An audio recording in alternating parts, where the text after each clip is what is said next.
Hi అండి. శ్రావణ మాసంలో ఒక 2 వారాలు ముక్క తినలేకపోయేసరికి నోరు ఏదో లాగేసినట్టు అనిపించింది. సో, అందుకోసం షాప్‌కెళ్ళి ఒక హాఫ్ కిలో గిజర్డ్ తెచ్చుకున్నానండి.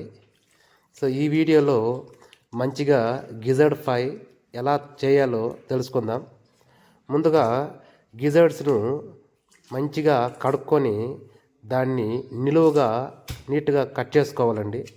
అలా కట్ చేసుకొని ఇంకొకసారి కడుక్కోవాలి.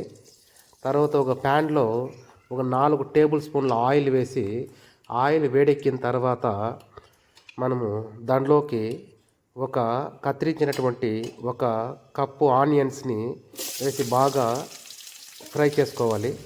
అలా కాగుతున్న దాంట్లోకి మనము ఒక రెంబ కరివేపాకు వేసుకొని, కరివేపాకు ఆనియన్స్ బాగా వేగిన తర్వాత దాంట్లోకి మనము కడిగి పెట్టుకున్నటువంటి యొక్క గిజర్డ్ పీసెస్ని మంచిగా వేసుకొని బాగా కలపాలండి. అయితే ఇలా మనం కలుపుతూ ఉంటే మనం గమనించవచ్చు, దాంతో ఉన్నటువంటి ఆ ఫ్యాట్ కూడా కరిగి ఆయిల్ లెక్కన మారుతుంది. అలా ఉన్నటువంటి యొక్క గిజర్డ్స్ అన్నీ ఇలా నీట్గా ఆయిల్లో బాయిల్ అయినట్లు కనిపిస్తుంది.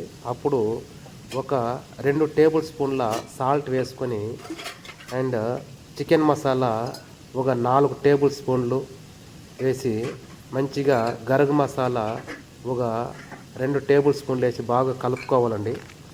బాగా మంచిగా కలిపి తర్వాత ఒక టేబుల్ స్పూన్ను పసుపు వేసుకొని మంచిగా కలుపుకోవాలి. ఇలా మొత్తము ఈ యొక్క చికెన్ మసాలా, గరం మసాలా ఇవన్నీ ఆ పీసులకు అన్నీ పట్టేలా అలా మంచిగా కలుపుకొని మనము కాసేపు ఉడికించుకోవాలి. అలా ఉడుకుతున్నప్పుడు ఒక కప్పు అల్లం పేస్ట్ మరియు అల్లము వెల్లుల్లి వేసినట్టు ఆ పేస్ట్ని మనము మిక్సీకి వేసుకొని రెడీగా పెట్టుకొని ఉండాలి. దాన్ని వేసుకొని ఒక టేబుల్ స్పూను కారం పొడి అండి, ఎర్ర కారం పొడి వేసుకోవాలి.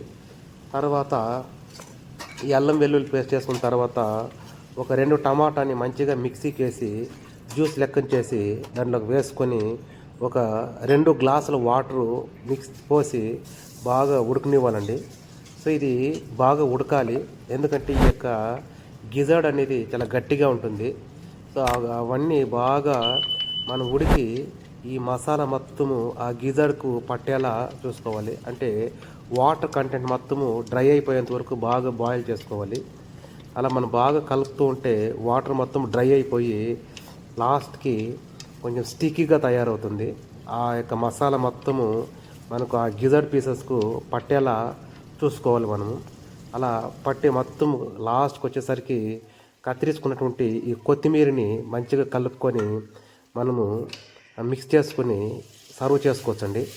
ఇది తినడానికి చాలా స్పైసీగా ఉంటుంది. మీరు చూడొచ్చు, చాలా హోటల్ రెస్టారెంట్లో ఉన్న విధంగా మనకు ఉంటుందండి. సో ఒక్కసారి ట్రై చేయండి, చాలా బాగుంటుంది. చాలా గట్టిగా ఉంటుందండి పీసు, తినే చాలా బాగుంటుంది. Thank you.